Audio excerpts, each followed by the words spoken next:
the longer you have the cover up going on, the more it works in ET's favour because you're not exposing Yeah, them and their activities. So exactly. Yeah. wittingly, you're their ally. You know, don't tell the public Uh-huh. it's negative. All right, ET carries on then, and 8 billion people aren't aware of what they're doing.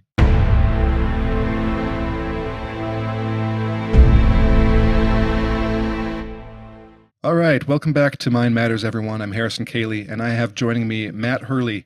Matt is the author of the website badaliens.info, which has been online for about 4 years now. And I remember I wasn't sure when I'd first seen it, so now I know that it must have been right around the time that Matt put up the website because I've somehow in my memory it's like it's always been there, but but I Yeah. guess it's only been in the last 4 years. But Matt's got a great website, a unique website. Check it out. I'll have the link in the description.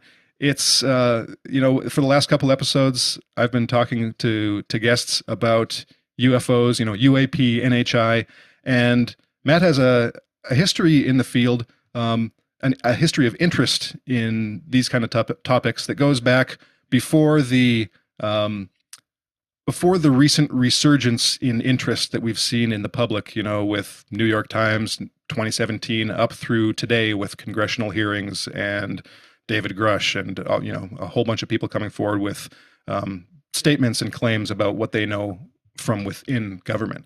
So, first of all, I'd like to welcome you, Matt. I've been looking forward to this talk, so it's great to have you on. Great to be here. Thank you. So, to start out with, I want to ask you about your history. So, you started the website 4 years ago, but have you always been interested in the topic? What was your history before then? Okay, so going back to childhood, I had an interest in childhood.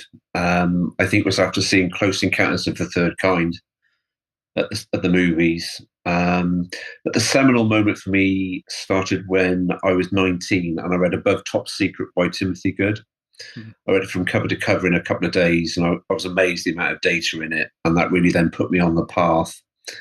And I started reading more and more UFO books and other things on spiritualism and seances and reincarnation. I started going to conferences in the early 1990s. I should say, as a slight aside, that book marked the start of random poltergeist phenomena that I've experienced from time to time throughout my life. But there was a definite starting point there. So went to conferences in the 1990s. And then in the late 1990s, I developed an interest in sort of the ancient astronaut idea, and I became interested in the depiction of UFOs in ancient artworks and cave paintings and petroglyphs. And I had a website at the time called ufoartwork.com that was Hmm. quite popular in the UFO community. And a book came out called The Alien Chronicles that was forwarded by Whitley Strieber. He was a fan of the site at the time. I think when I look back, though, I was probably a little enthusiastic with my interpretation of some religious artworks. For example, the famous Kosovo fresco from the 1300s, where you've got the two guys in the egg-shaped Yeah. craft, tic-tac type things. I would say now in hindsight, they're a representation of the sun and the moon. But at the time, so I didn't quite have that sort of background training. I was quite literal with my interpretations of some of those paintings. So that was that at that point. I was quite interested in channeling for a while. Um, it seemed quite exciting that there's all these people that are in touch with aliens. But after a while, I started to smell a bit of a rat with this lot of the stuff.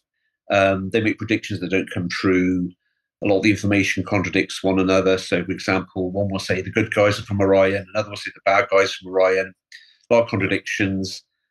They seem to circumvent a lot of any discussion on the negative aspects of UFOs, so abductions, missing people, mutilations, all that sort of thing. And so I sort of started off nuts and bolts, and then I got into the channeling. And then when I kind of felt that that wasn't for me, I kind of lost interest in the subject for quite a long time. So we're talking, I dropped out the subject about 2006. Hmm. And it was only when the TTSA articles were appearing in the national press that I got back into the subject, which would have been about 2018. Quite a lot to catch up on. I didn't know what Skinwalker Ranch was when I logged back onto it. And I Yeah. was amazed at all these UFO podcasts that didn't exist back in the day before. So there's a lot of resources, a lot of media to catch up on. And then someone sent me a link to a website called the Hours of Humanity about 4.5 years ago, and I read through that. It was channeled material, so initially I was very skeptical, but I thought I'll give it a read through. And it seemed very different to a lot of the previous channeled material I'd read. It was talking all about all the dark stuff, human being mutilated, animals being mutilated, underground bases, people being dismembered. It was really sort of hardcore. I thought this is standing out a bit compared to all the other channel material I've read. Didn't even mention the word consciousness either, which you tend to get in a lot of channel material, which I thought was quite impressive for 4 volumes of material. So to cut a long story short, that resonated a lot with me, that material, and I thought I've got a few answers now to the phenomenon, because like after the challenge stuff previously, I just found it unfathomable. I just couldn't make head or tail of what was going on. I had a lot of questions and very few answers. So that then inspired me to create my website. So I thought I'm going to put the allies material in the conclusion, and then in the main structure of the website, I'm going to list the main parts that I think the UFO phenomenon is composed of. So we're going to have a section on abductions, a section on people that go missing in strange circumstances, animal mutilations, and human mutilations. And in particular, I wanted to include human mutilations because I felt it wasn't being widely talked about within the UFO community. It was like the elephant in the room. A lot of people talk about animal mutilations. Well, some only talk about cattle, but it's not just cattle, it's other animals as well. But the human side is out of a lot of people's comfort zone. And I would say, sod that, I'm just going to cover everything that I think is relevant to the UFO phenomenon, which includes people being dismembered, if you like. And as it's turned out to be the most popular part of my website, to be honest with you, it's what draws most of the traffic in. So that's basically it. And I've done a few podcast interviews since. People have picked up on the website, they like it. I think with the website, I'm trying to take a lot of the mystery away, make it a bit more black and white, not sort of nebulous and mysterious. I think the visitors are physical. I don't think they're multidimensional. I don't think they're from the future or the past or anything like that. I think if and when those hangar doors open, we'll see a lot of hardware, and there's obviously, I think, a lot of bodies in storage as well. So I think there's a physical aspect to it. I think because those hangar doors haven't been opened, it's created a vacuum in ufology. People have come up with a lot of exotic theories about what the beings are. Some people, for example, link abductions with near-death experiences, but I think they're two separate things. I think one's a spiritual thing, and I think abductions are physical. So I kind of have a nuts and bolts approach to the phenomenon, but there is a woo side to it too. For example, abductees can experience poltergeist phenomena. Some people do have a lot of weird things happening to them, which can maybe lead people down false paths in terms of interpreting what's going on. So there you go. Yeah, I've got not quite, well, my background is a bit similar to yours. I find that I think that most people that get interested in the subject, or at least a significant percentage of the people that kind of become obsessed with UFOs and aliens and read all the books, it's usually prompted by one of their own personal experiences. So I've talked about this a few times before, where they might start out as just a regular, like ordinary, super skeptical kind of person, where they might make fun of people if they hear UFOs or scoff when they see an article, but then they'll have the experience for themselves, and that kind of totally converts them. It like blows open their mind, and then they kind of that launches them on this quest for finding as much information as possible and trying to understand, and just it's almost like a almost like an obsession that takes over them. But it sounds like you and for me, it was similar. Like that never happened to me. For me, it was the X-Files. So for you, it was Close Encounters. For me, it was the X-Files as a kid. So I watched the X-Files, and that kind of just made me interested in the topic. I never became super obsessed with it at that point. It was just always, oh, well, that's an interesting show. Those are interesting concepts. Like UFOs sound interesting. So, I had like one UFO book as a kid and as a young teenager. And then a bit later, well, as a probably around the same age that you read above Top Secret, that's when I kind of like, for me, I think two of the first UFO books I read were probably Bud Hopkins' Intruders and John Keel's Mothman Prophecies. And since then, I've kind of waxed and waned in my interest too, and read a whole bunch, and then just not read for a bunch of years. But I'd like to do a study, or get someone else to do a study to find out like what the percentage is, or to kind of see if there are any correlations between the types of interpretations people give who are just kind of coming at it from an outside place of interest, and those who are kind of on the inside who have the personal experience, like Whitley Strieber, for instance, or a person like Whitley Strieber. Now, Whitley Strieber is kind of famous for being extremely ambivalent in his books, where he'll present some really dark stuff and some really like nasty, like horrible experiences, and talk in terms of like these devils and the horrible things. But then on the other hand, then when he's trying to interpret it, he tries to, well, from the way I interpret Strieber, he tries to interpret all those horrible things in kind of the best light possible, and like, well, maybe they just have to do this because they have a blah blah blah, and he'll come up with an explanation that always it never quite convinces me, or it never quite strikes me as the best possible interpretation. And so I do find him a bit long-winded, if I'm being honest. Yeah. I think there's a sort of a writer sophistry to somehow he clothes his terminology. So yeah, I think he could be a bit more black and white, and just say, especially after 19 books, how many books he's written, you think by now you would have kind of drilled it down a bit to what's going on, which, what I try to do with my website, really. But, Right. I'm not a professional writer. Maybe that's his sort of angle is bent, and so he clothes it in a certain spiel that I can't do. It's also, it seems to me, almost a novelist's perspective, right? Because a novelist, you're writing characters, and you want to, or like an actor's perspective or a screenwriter's perspective, maybe more an actor's, where you want to really understand your character's motivations and humanize them as much as possible.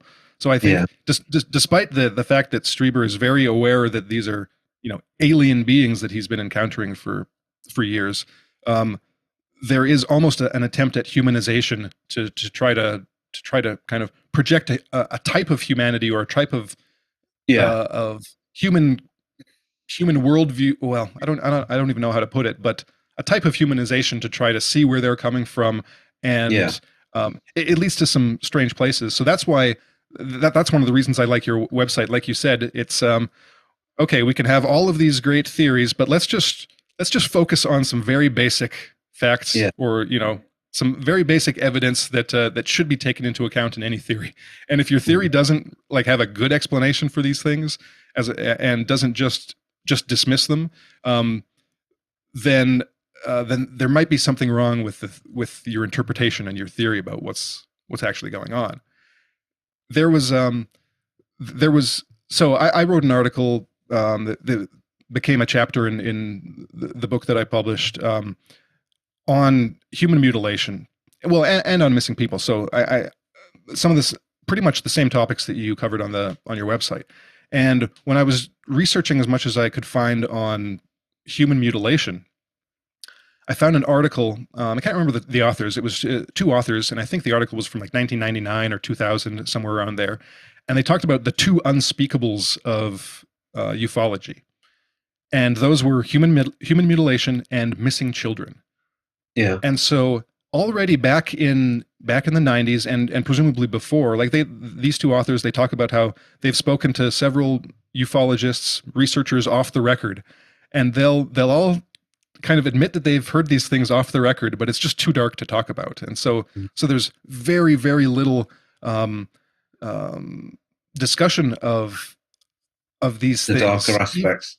The darker aspects. There's a dance that certain speakers and people who are popular in the movement have, and they'll sort of talk about disclosure, they'll talk about the propulsion systems, they'll talk about the international theory, but they'll sort of dance around the sort of the dark side. They might quickly mention animal mutilations, but I think let's get it all out in the open. Let's open our eyes wide and see the full 360-degree view of what's involved within ufology. I think as well, when you mentioned about Whitley's ambivalence, I think when people become popular, I think there might be a desire not to sort of set your tools down in a particular stall. if you keep it Mm. ambivalent, you can appeal to different interviewers. You might have love and light Yep. interviewers, so if you play the ambivalent game, you kind of widen your market, if you like. But Yeah. I don't have a brand and I'm not trying to flog anything. So for me, I don't have that incentive. Yeah, you might alienate some Yes, some yeah, viewers and listeners, right? yeah. And yeah, and I think so. Well, personally, I think that if there's any probability and any possibility that that like your or my interpretation of just this one aspect, just this idea that there is some really dark stuff going on here. If there's a possibility that David Jacobs was right about his interpretation of alien abduction and the alien agenda, then I think it's humanity is really, or the people interested in this are really doing humanity a disservice by not highlighting these things at least as a um, at least as something to consider and to keep in mind, right? So Mm. if we go back like hundreds of years when the world wasn't totally mapped and you discover a new culture and you got ambassadors coming back and forth, right? You don't necessarily know what's going on in their country. And you start hearing like these rumors about like mass human sacrifice, and some just really nasty stuff. Like you should probably your intelligence community should probably take those seriously and probably take it seriously and maybe do something about it to kind of like maybe prevent that from becoming the norm in your culture too. Um, Basically, I think there's a what it might come down to. One way I might put it is that it's probably healthy to have a degree of planetary xenophobia. Um, at least a caution and a sense of not just jumping into like a relationship, like Mm. Strieber would say, communion, just wholeheartedly. Like, and Strieber himself will even admit this, like in recent interviews and I think it was his latest book, if not his last two books. He pretty much says the same thing. Like he's very much, they need us and we need them, but we should be very careful about how we agree to this. Yeah. So at least he's got a little bit of caution, which I respect and I admire. But I'd probably up the caution like 2 or 3 levels above that.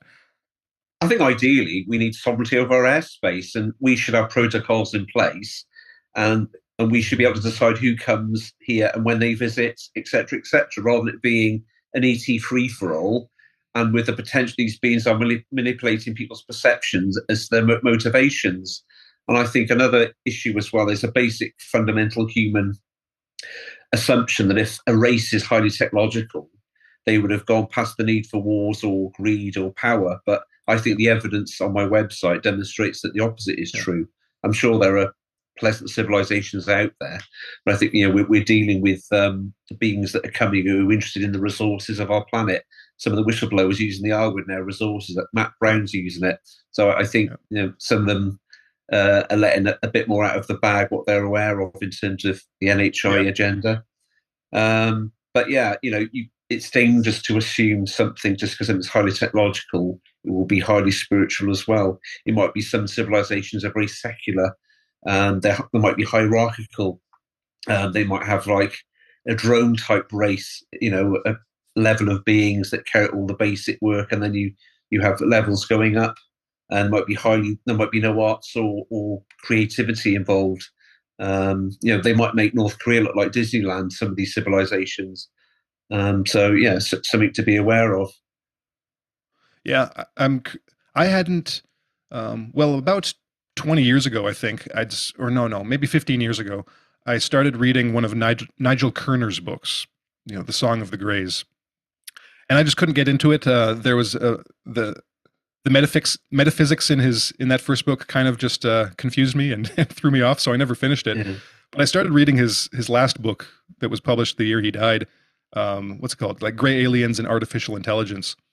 And well, he had a similar idea. Just going off what you said about the possibility of a kind of drone race, Mm. and and just the again, the alienness of, how to put it, the degree of alienness that might exist among these cultures, that unrecognizable to us, that we again should consider and just try to map out all of these possible scenarios. Like, and I'm sure that you mentioned Matt Brown. He's the recent Immaculate Constellation whistleblower that Yeah. Jeremy Corbell and George Knapp just interviewed, and like it seems to me that like him, Dave Grush has made similar statements, albeit Dave's have been a bit more, let's say, like diplomatically phrased. Guarded. I think. Yeah. Yeah, guarded. But then you've got like pretty much a lot of that insider whistleblower kind of community. They've all made similar statements over the past 8 years. They're not inching towards love and light angle, are they? It's kind of more a little bit more the other way. Right. And they're just hinting at it, right? Oh, and George Knapp does this all the time, right? He'll say, well, we have to ask, what if? And then he'll list this horrible list of possibilities. Yeah. Yeah. And so, but what it seems to me is that like on the inside, it seems like that's kind of the perhaps the norm of how these people with more access to information than the public has, how they kind of see the situation. And that at least gives me I find that somewhat reassuring that people in the know have this same idea or the same understanding. But what doesn't reassure me is that the number of people who are able to come to that conclusion is so seemingly small, and that the general public is totally left in the dark about all of this. Yeah. And because then you have a guy like Jacob Barber who came out, who he claimed to be, a member of basically a crash retrieval team. And it seems to me like, and he seems to have he's kind of changed his tune a little bit, or the messaging a little bit. But when he first came out, he had a very kind of love and light take on the phenomenon. Like he had his own personal experience, which was an encounter with what he perceived to be like this extremely loving feminine figure, and that well, my interpretation of that is it seems like if you look at the guys like Barber, who might be at the people on the ground doing the actual things, like he described himself as the hand, connected to the arm, and like Dave Grush is more of like the shoulder in this hierarchy, this military intelligence contractor hierarchy. Well, the people at the bottom, if a lot of them believe like Jake Barber does, then it seems like, and this would be natural given compartmentalization, that they're not even let in on the stuff that would lead their superiors to have a really dark view of the phenomenon. And that's kind of scary too, that you could conceivably have someone going to like recover a crashed or downed UAP and recovering bodies in it, and them, maybe even they might be called on to shoot like alien beings, to kill them, and to not know why they're doing it, right? Yeah, like that's got to be a total I think another connected with Jake Barber, one thing I just thought of is like when he met one of these craft, he said he felt a sensation of love. I think it's important that these people say what they feel, but I think it's also important that we don't necessarily take the sensation at face value, because we don't know if the NHI themselves can project certain feelings into people's minds. So they run off to all the UFO podcasts saying, I felt love, they don't mean any harm. They effectively can act as propaganda agents then for ET on the ground. Kind of lots of pseudo Stephen Greers, if you like. So I think it's important to listen to experiences and abductees, but we also have to bear in mind that these beings may be capable of altering someone's perception for their own ends. So that was my sort of red flag when Jake said, I felt love. I thought, great, it's good that you've said what you feel, but let's not necessarily take it at face value. Well, and like I said, he's kind of changed the way he's kind of changed his messaging around it too. Like on Twitter, Tom Montauk had a pretty good reply to him, basically, kind of expanding on what you just said. And Jake responded to him just like a 4-word response saying, yeah, that's exactly it, or something like, we have to be cautious, careful, and Mindful. not come to conclusions. Yeah. So that was kind of reassuring. But how do you see the UFO community, maybe even and how that extends out into the general public that's looking at these sort of things? What's the temperature that you see currently on the, like, what you might call like the battle of worldviews? So you mentioned like Stephen Greer or like Whitley Strieber.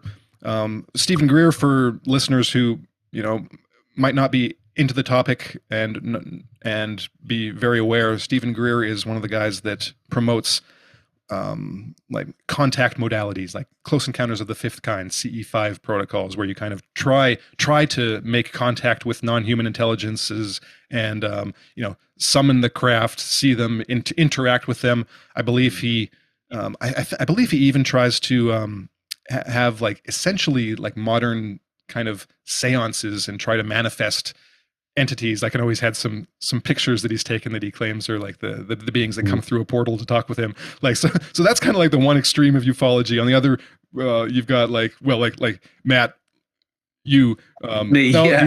these guys are bad news, and of course it's not just you. You're just but there are like those two camps. Then there's the camp in the middle that's kind of like, well, we don't know. The merry-go-round. The other, This week it's time travel. Next week it's crypto-terrestrials.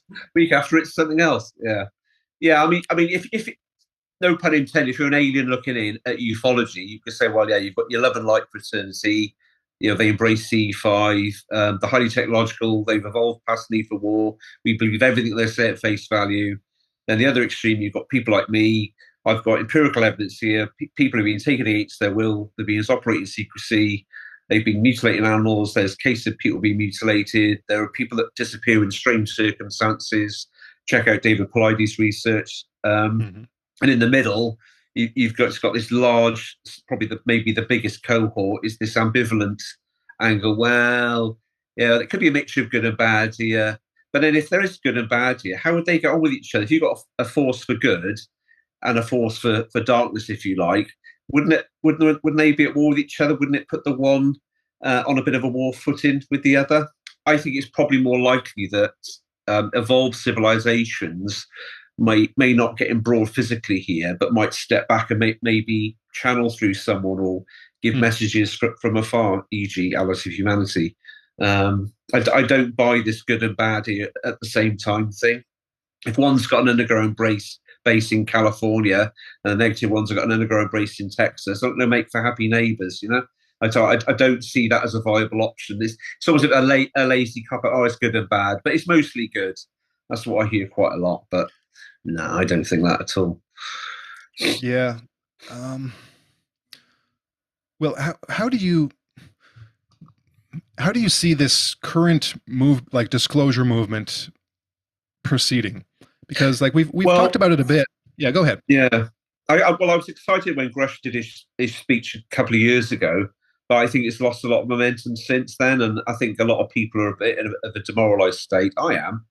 I would have thought by now we'd be a bit further down the track than what we are. I mean, you've had a few whistleblowers, like Jake Barber with the egg footage, and Matt recently as well. But unless these people have got good evidence, solid evidence for Joe Public in particular, I just think it'll just be another witness saying X, Y, or Z. And I think the press might get diminishing returns of interest if you're getting whistleblower after whistleblower who was just giving you a little bit of information, but nothing concrete and solid. It's getting footage of the bodies out of the industrial complex, isn't it? And then the craft. People want to see the hardware. We've heard enough talk for years. But I am frustrated, though, for people who are bound by oaths that they've signed, because they want to get the information out as much as we all want it as well. And there's people get a lot of flack. I'm not happy with the amount of flack that Lou Elizondo gets. He's made a few mistakes. He's admitted quite quickly that he's made mistakes. That shows he's human. I like that. That's good. There's no ego there. but there's a lot of people on Twitter that are quick to trip people up. Character assassination, coming up with wild conspiracy theories about this person or that person. Yeah. Is a force for bad, not a force for good. So it's almost a disincentive for further whistleblowers to come out when they see the treatment people like Lou get, which is so it's, in some ways, ufology is shooting itself in the foot by this sort of few rotten apples that are, causing a lot of angst on Twitter and other platforms. Yeah. So I only see a few possibilities, and of course, I could be limited. There could be more for how this could proceed. So it seems for the last few years, a lot of these guys got together and decided that they were getting nowhere with the executive branch in the U.S., so they were going to try Congress, the Senate and Congress. And like you said, that's kind of gone nowhere. Having Grush come forward and testify under oath was a huge development. Probably one that to me seems like it probably wasn't anticipated by the secret keepers, and they've been kind of dealing with the fallout from that. But like you said, nothing much has happened since then. Who knows? Like there are some developments right now. Dave Grush is working with Eric Burleson, as an advisor on his as a congressman, and so we'll see what happens there. But really, when I think about it, well, what can Congress actually do unless there is like a church style committee that is given extraordinary powers to subpoena and go after people? I don't think they can get very far. Then I think that, okay, well, that leaves the executive branch now, because they're the ones that actually hold all this information. Like if Trump and Gabbard and everyone else in the administration, like who was CIA director again, Ratcliffe, like several of these people have made pro UAP transparency statements in the past. Like if they were to be able to, I don't know, make some kind of big decisions, maybe that would work. But that depends on getting that item on the agenda and making a big deal out of it. And then of course there's just the what people are calling catastrophic disclosure, and I assume that some varieties of that might be either an Edward Snowden type situation where someone with access to this just leaks it all on the internet, a foreign country like Russia or China doing it on their own and jumping ahead of the US and doing this, or this one's at least a possibility, but I think not likely, is like the aliens, the non-humans themselves doing something to kind of make it inescapably clear, right? And I just don't know how it's going to go. But I think, respond to that. Well, I think there's two fly in the ointments as well. I think the gatekeepers' asset is the fact the press isn't that interested in the subject. Yeah. So you've had a lot of strong investigative journalists in prestigious newspapers constantly probing. I think we'd be a lot further down the track than what we are. So I think that's a feather in their both the gatekeepers. And also as well, if the aliens that are here don't want their activities exposed, could there be a bit of subliminal mental control over certain key figures within the alphabet agencies? You don't want all your activities leaking out, especially if you've got the ability to control certain people subliminally. So I know that gets a little bit paranoid and conspiratorial, but we can't really rule that out. Sometimes you hear about bits of evidence strangely vanish, or this implant was removed and it disappeared, or it turned to dust, or I put this in a hotel safe and when I went back to my room, it was gone. You get these sort of weird instances where bits of data or evidence which could help the cause seem to go. Yep. So you got sort of the uncertainty coefficient to put in the equation as well. What's ET doing behind the scenes? But you can get wildly paranoid conspiratorial if you follow that avenue. But I suppose you can't really rule it out. It might be why everything's been sealed effectively for so long that there's a non-human gatekeeper involved as well. Right. And I see that as a potential reason for, well, maybe not completely, but a potential reason for this ongoing secrecy is because, like, what if it's all true? If it's all Mm. true, then that would kind of automatically make anyone who then accepts what is true just a raging paranoiac, right? Because Yeah, typically people who consider these types of possibilities are considered paranoid. Now, if if if eventually, like, Donald Trump, for instance, were to say, "Oh yeah, it's all true. Oh, by the way, there are aliens masquerading as humans. They've infiltrated every aspect of human society in positions mm. of power. We don't know who they are." Um, Yeah, like that's a yeah, recipe for a super paranoid sci-fi thriller, right? yeah, And who wants to who I can see people in positions of authority and responsibility, whether they got there on their merits or not, taking a really hard look at that situation and being like, yeah, we can't really tell everyone that their next door neighbor could be an alien infiltrator, right? That's just thing is, in a way, if the longer you have the cover up going on, the more it works in ET's favour because you're not exposing yeah, them and their activities. So exactly. Yeah. wittingly, you're their ally. You know, don't tell the public Uh-huh. it's negative. All right, ET carries on then, and 8 billion people aren't aware of what they're doing. You know. Exactly. Yeah. That's the Also, as well, I don't ever see China or Russia disclosing because they're such totalitarian regimes that the subject of UFOs is so paradigm busting. I just don't see that's on their radar personally. I think it's going to be a sort of a liberal country, if you like. I don't see a China or a Russia because obviously once you talk about aliens and UFOs, then you talk about other things like creation and religion and physics. yeah. Everything's up for debate, then, isn't it? And I don't ever see that happening personally. Yeah. Yeah. It's potentially very destabilizing for existing power structures. And Yeah, the only hints of that kind of transparency are coming from the US currently.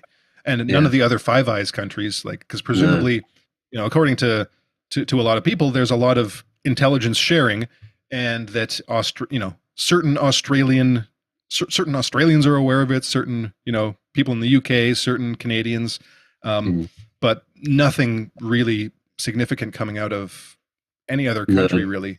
Um, so yeah, I don't think the UK has got the sort of numbers and resources to have specialist units on this subject. I mean, there might mm, be, say, a handful of people, but I think if they say there was a UFO crash, I think it all gets shipped back to America. They've got the history, yeah, they've got the expertise, the experience.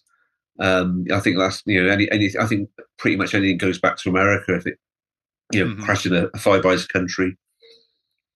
yeah. But on the other hand, I think there's the potential for, what we're calling whistleblowers these days in European countries to come forward. Like, I think back, like Timothy Good, Anthony Dodd, they Yeah, all had like they all had sources, yes, from the low level to the high level in yeah, European countries, yeah, and like Dodd, I found it interesting, the witness that he and also Richard Hall, I believe, both yes, had yeah. this kind of Special NATO crash forces retrieval guy. special for, yeah. Yeah, yeah. And so you've got the potential for guys like that, but yeah, it seems like it's only been in the US that people have been willing to come forward and go public. And yeah, I guess that's going to continue until the kind of dam breaks, and maybe there will be a point where the dam does break, and then it's just going to be, like a a rainstorm of people being like, "Oh yeah, me too. Oh yeah, I was involved in this. Me too. Yeah, yeah, yeah." And then it'll just be Yeah. You hundreds of always these need a guys. Who few. knows? You need a few brave people on the front line before the Yeah. other lines come forward, don't you? Unfortunately, there's always the first people that have got to go over the trench. Mhm. Unfortunately, but yeah, that's just the way humans work, I suppose. People are worried from financial aspects as well. They've got pensions and so on, Yep. salaries. The threat of Yeah. losing that can be a big disincentive to coming out. I mean, it's probably that's where you get a lot of people on their deathbeds, don't you, that open up because Yeah. they haven't got anything to lose, and well, this is what I saw or witnessed. Mm-hmm. The Richard Hall case is quite interesting. The human mutilation that he talks about. Special Forces guy is a member of the UK Special Forces and was involved in a number of retrievals around Europe. I think over 30 in different countries. And I think he said that the craft and the bodies would go to Scotland and then be flown over to the US. Mm. And they basically turn up at the crash site, seal off the area. Yeah. I think he said he witnessed one entity. He said, like the devil. I remember him using that metaphor. It didn't sound too pleasing. But the elephant in the room, though, isn't it? If you've got a crash disc, you've got dead aliens. Oh, hang on, there's human body parts on board as well. Oh God, what I mean? Curveball Yeah. time. And that's probably the information that is the most sensitive, the most compartmentalized, if it's the most, potentially destabilizing. But like you said this a little bit ago, that what we'd really need, like we have another person coming forward saying, this is what I saw, this is what I did. That's not going to really move the needle too far. No. Like what we really need is essentially, I saw someone on Twitter say this and I agreed with it. They said, we don't want all this stuff. Maybe it was a reply to Arrow. We want to know what happened in Roswell. We want the videos, the photographs, and the reports of what happened in Roswell. If we were able to get a full report on just Roswell, or any similar type situation where it's like, here's the UFO, here are the bodies, here's the photographs, here's the videos that we took of like every stage in the process. Yeah, I think. From an American government point of view, I think they've got at least three problems. Number one, how will the public react to the fact that aliens are here? Two, how will they react to the fact that the government's been lying to them for 80 years? And three, how will the public react if it turns out these aliens are nefarious in their intentions? And you go down the line of missing people, etc., etc. So there's at least three concerns. The lie-in, what the aliens want, and the fact aliens exist might freak people out. Some people don't like looking at materialization seance photos. You know what I mean? Everyone's got their own comfort threshold of what they're okay looking at or being aware of. Mm-hmm. Yeah, it's a really tricky situation, because it does seem that there are some people in these positions, in the establishment, in the government, in these branches of government, that either really want to make this public or feel that they need to make it public in some way. But then any step through that door, even just putting a toe through that door, like you imply, automatically opens all these other questions, because you can't say this is real without people saying, oh well, how long have you known it's real? Yeah. And it's you can't just start as if the phenomenon started in 2004 with a Tic Tac, and then just ignore everything that happened before and just not mention it. Right? Yeah, come out with a photo of Roswell, but there's been no crashes since. Yeah. Here's the Roswell crash, but there's been no others. Yeah. So it's almost like if they disclose anything, then they have to disclose it all, because all or nothing. Yeah. Yeah, it's all or nothing, because it just won't work as a half measure. And maybe some people think it can work as a half measure. Maybe some of the counter intel people that want disclosure are even counting on that by promoting a half measure, knowing that it won't work, to get certain people on board to agree with it. Like it's a game of chess. Game of chess. It's spy versus spy that's going on, and we're just on the outside looking in, having no idea about all this stuff going on behind the scenes. I just thought of something then, and I've lost my thread. What I was going to say. Well, yeah, that's what I was going to say. Yeah, so going back to the aliens for a second, if we assume there is a hybrid program, which abduction accounts seem to allude to, let's say that their plan is to put these hybrids into positions of influence on our planet and effectively take it over by proxy. How far along in their program are they? David Jacobs has talked about the hybrids, how they've developed over the years, and they start off a bit sketchy, but now they're more human-like. That's the other elephant in the room. How far along their program's Yeah. got a start, middle, and an end? How far along in that program are they? You know, do they just need another 10 years of cover up, and then everything changes, or 20, 30 years? I mean, how far back do abductions go? I mean, there's cases from the 40s where people say, "Oh, my mum or my grandmother had abduction experiences," and then you're going back to the 1900s. So, how far along are they in their program? That's another Yeah. concern. And like I said, the longer the current remains, the spotlight isn't put on the criminal. They can carry on behind the scenes doing what they're doing. You get people like Kirkpatrick and what have you coming out with rubbish, disinformation, misinformation, and they just carry on in the background doing what they're doing. Mm-hmm. It's very frustrating. Yeah. It's I think when I started off, sorry, Paul. No, go ahead. I was going to say, when I started off, I wanted the UFO cover to end. But then as I've unraveled for myself what I think is the ET agenda, it's added another aspect to my zeal and enthusiasm for the cover up to end, because I think there's a dark agenda behind the scenes, as well as the fact that the US government's been covering it up. There is an agenda there that is underway. Hmm. I think for some people it's like an intellectual hobby, and they can like stamp collecting or whatever hobby you're interested in. I can pick up a book on UFOs, I can put it back down.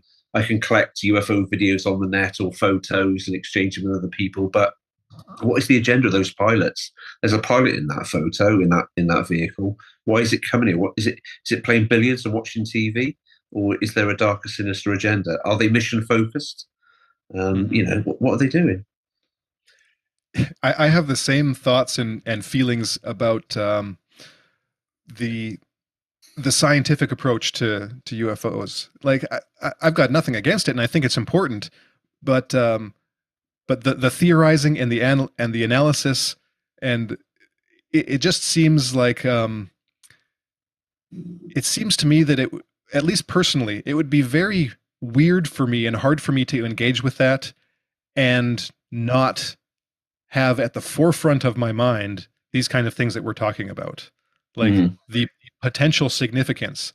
So one of the first things you said at the beginning was the way you see the phenomenon. It's physical.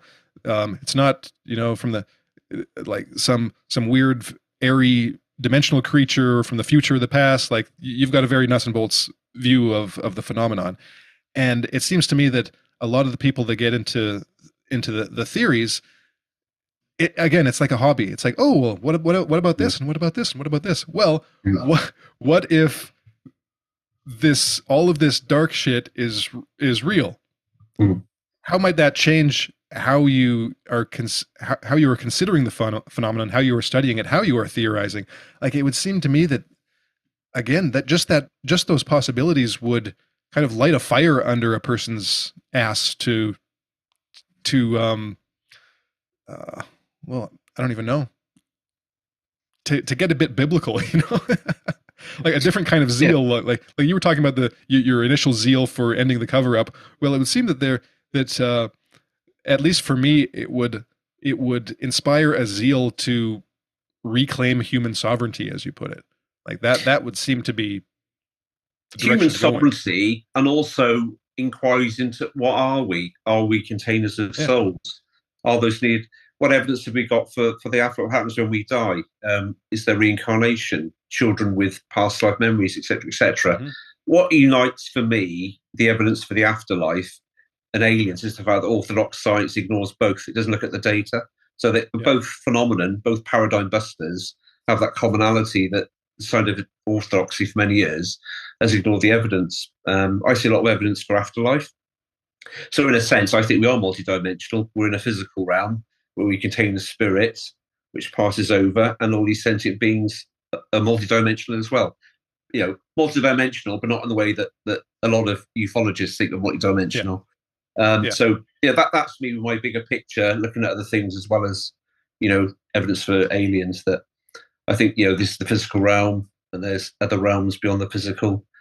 But I think these aliens are quite clever and cunning at trying to get people to think to fuse the two together, and we're actually angels, or we can go into the afterlife. But I think they're two different things, and I think the aliens are sort of using that two different realities. They're trying to fuse the two into one. Mm-hmm.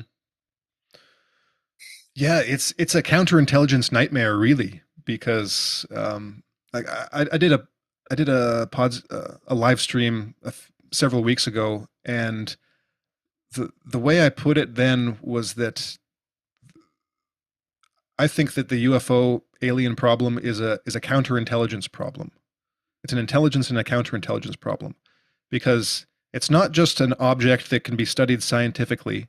Like you said, there are actual pilots, actual beings with intentions Yeah, and with plans, yeah, and you have to be able to model the possibilities for that, to come up with hypotheses about what those plans and intentions are, and what the evidence supports or not. Is a statement deceptive? If a being is saying yeah. something, what might be the reasons for that? What Mm. what reaction does it provoke? What response does it provoke? And is that response intended by saying the Yes. information in that way? Like that's counterintelligence to well, and intelligence to try to understand the motivations and to game out all the possible scenarios.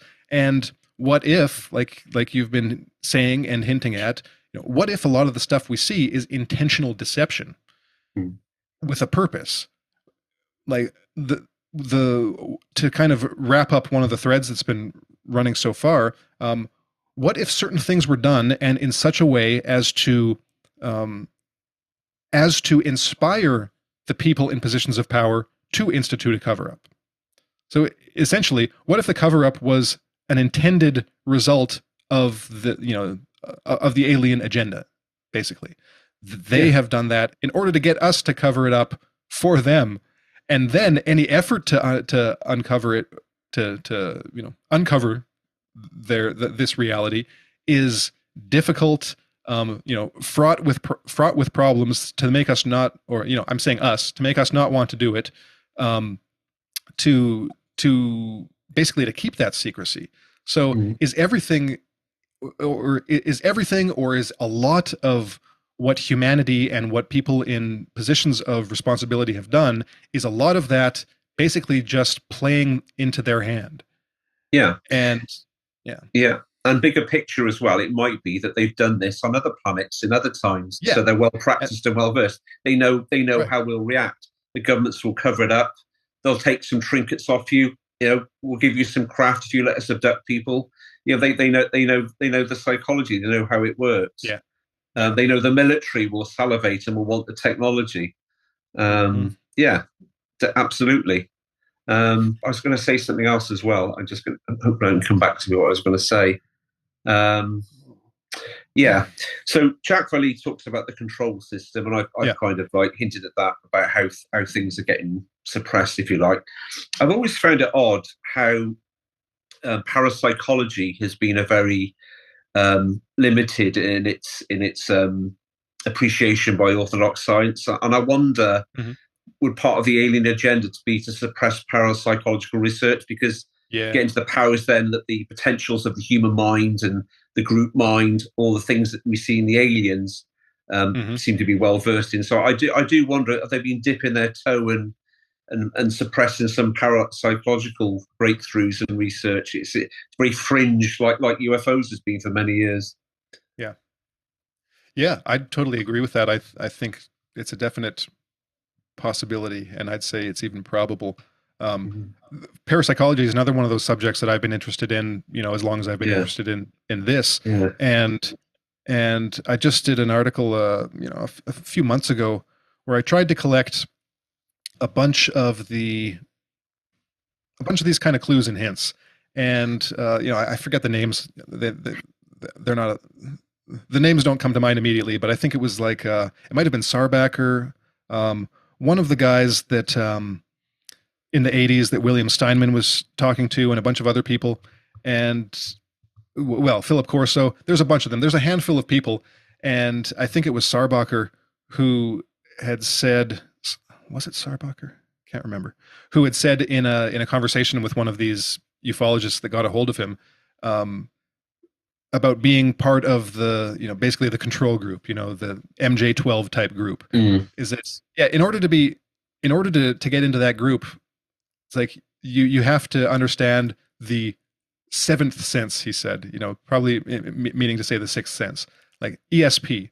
And so Mm. you've got statements going back to the 50s about the importance of ESP and its relation to this phenomenon somehow. Mm. Maybe it has to do with like the accounts of, and there's several of them, of people interacting with alien technology, and there seems to be some kind of psi component going on. Like you touch a It might craft be, and you get yeah.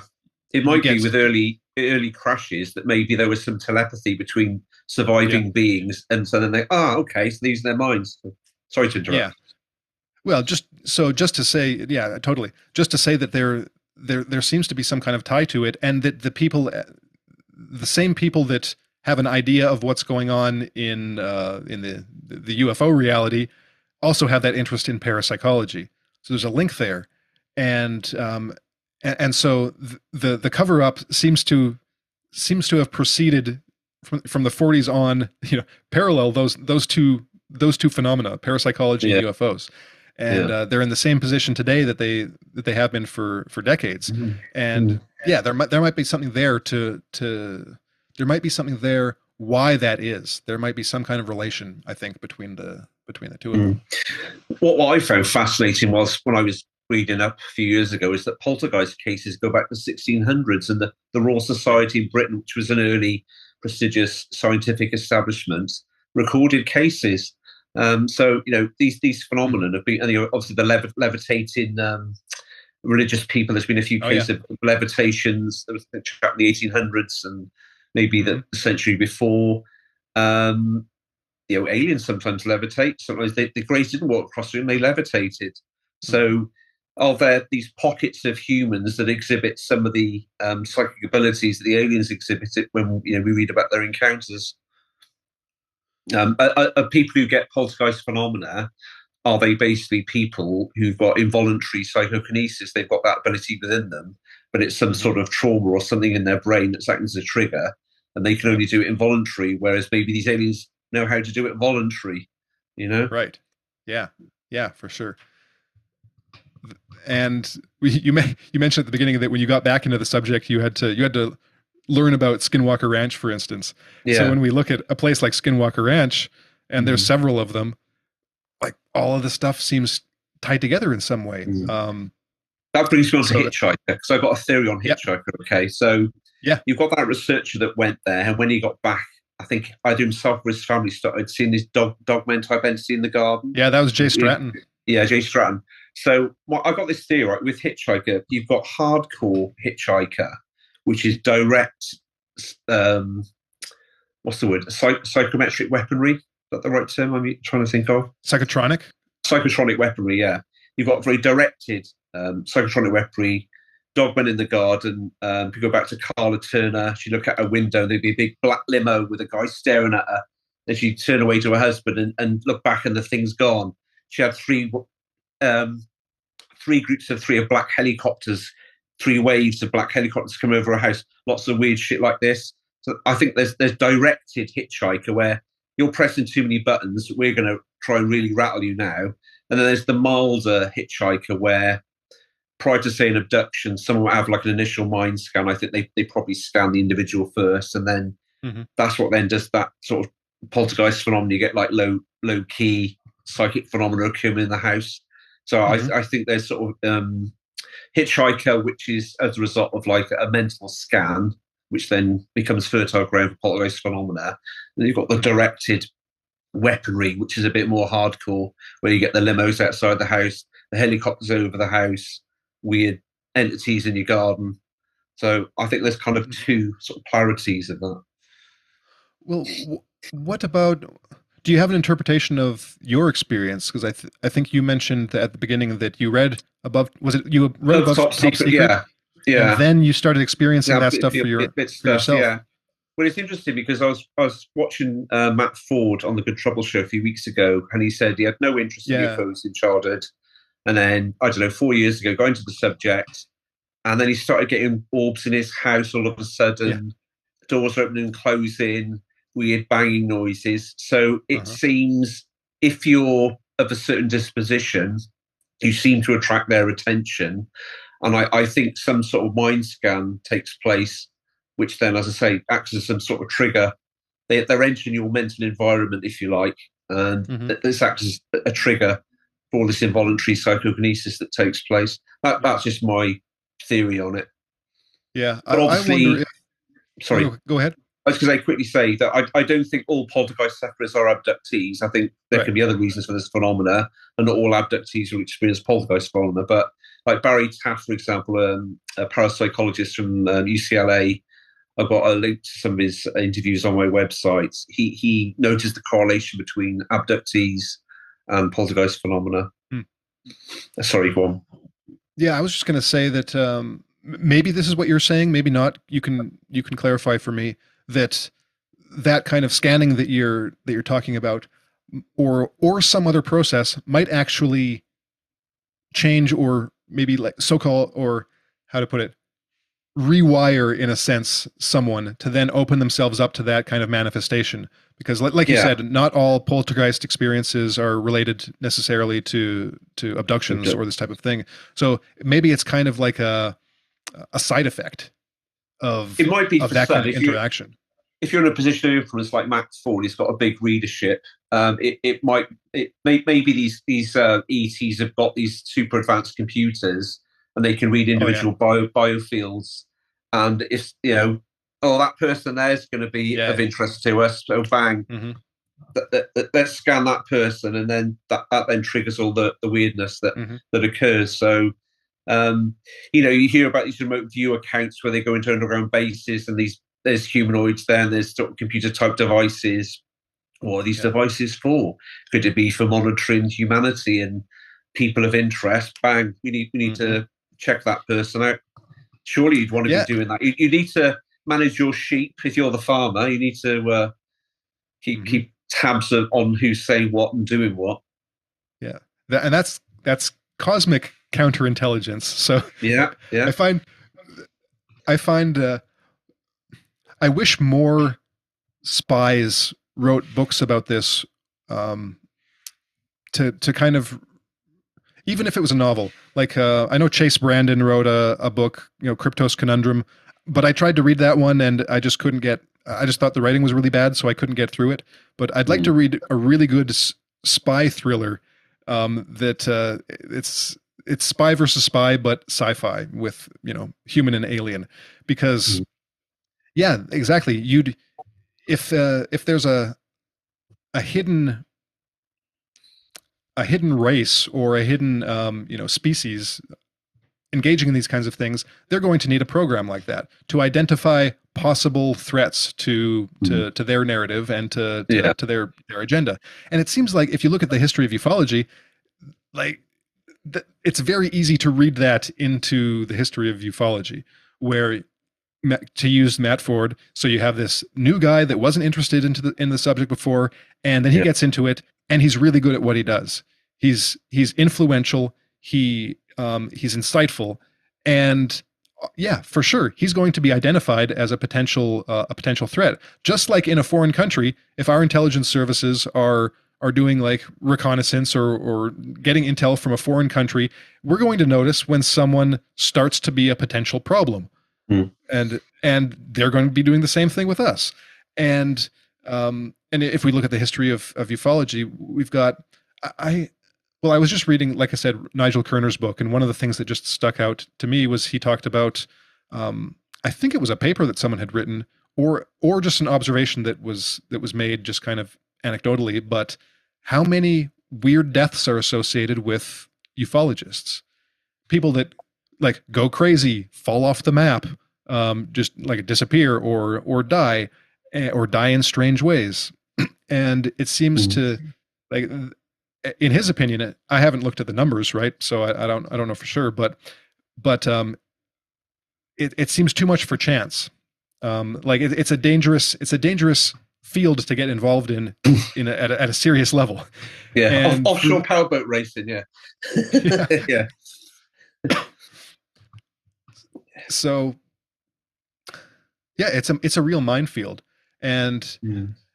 and it's weird, and well, it's not surprising that despite it being a minefield, despite it being what I consider one of the most interesting, just from a purely intellectual standpoint, one of the most interesting things to study. Like so Yeah.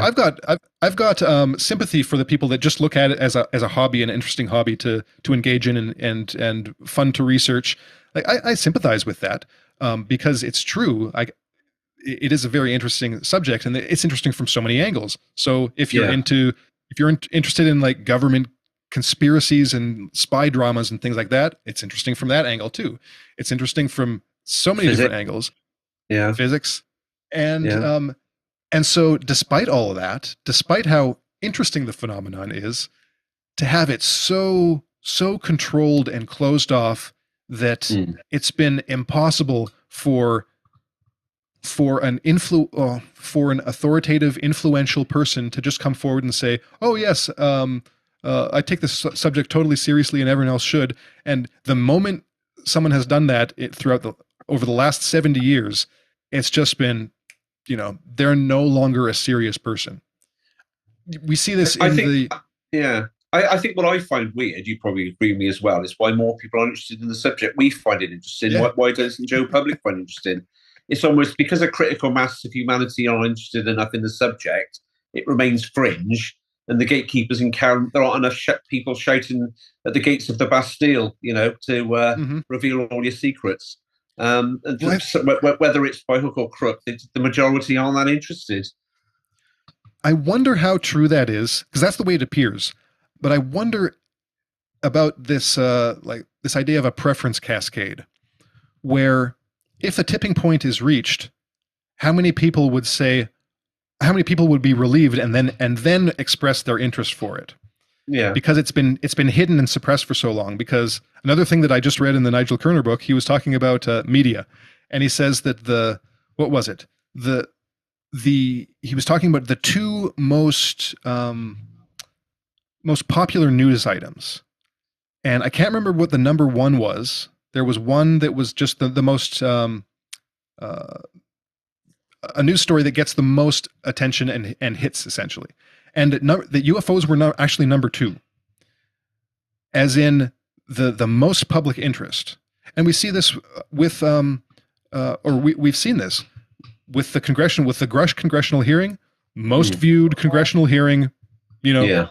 in recent or potentially all recorded history, right? Mm. And then we have news outlets that when they finally put out a UFO story, it's their top story. Everyone's reading Yeah. it. Yeah. I think there's probably a lot of interest in the subject, but it's remained low key.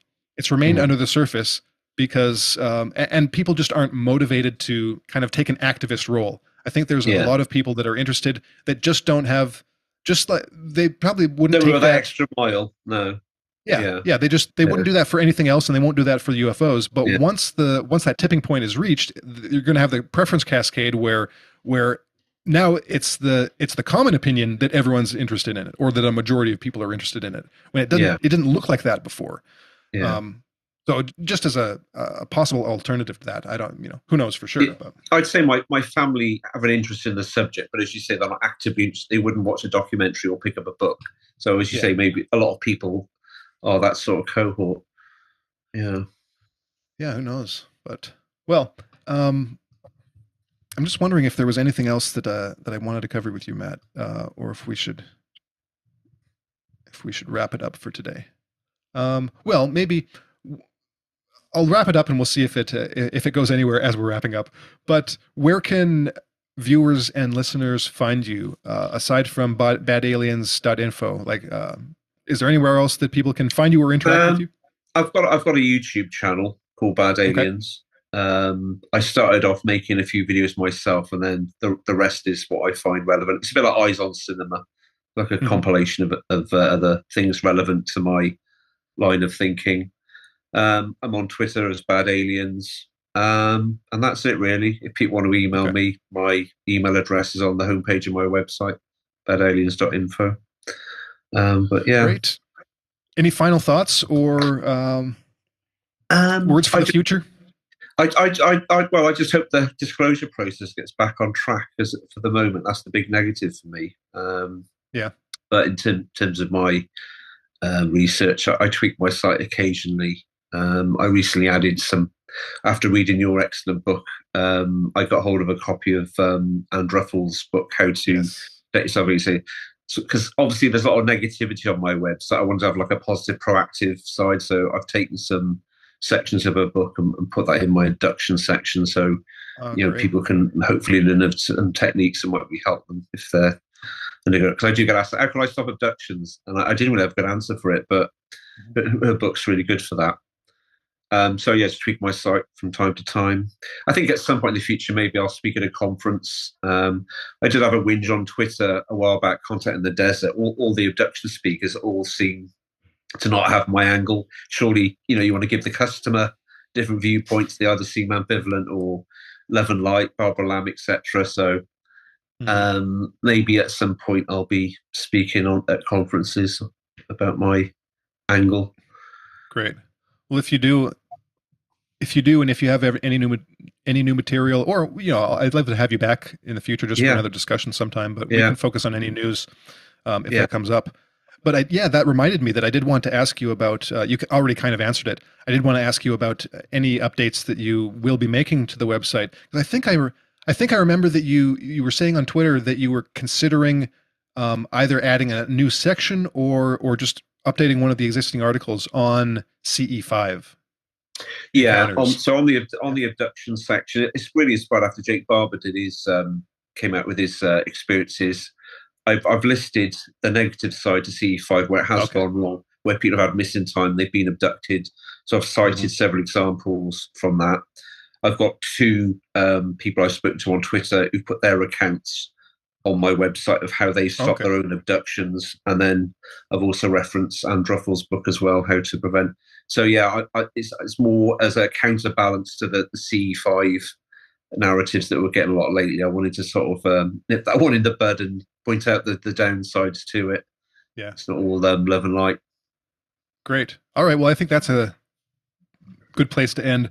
So everyone, check out Matt's site and follow him on Twitter. Check out his YouTube. I've watched several of the videos, and yeah, Matt he kind of zeroes in on a relevant statement or section, and just puts it out there as uh, support for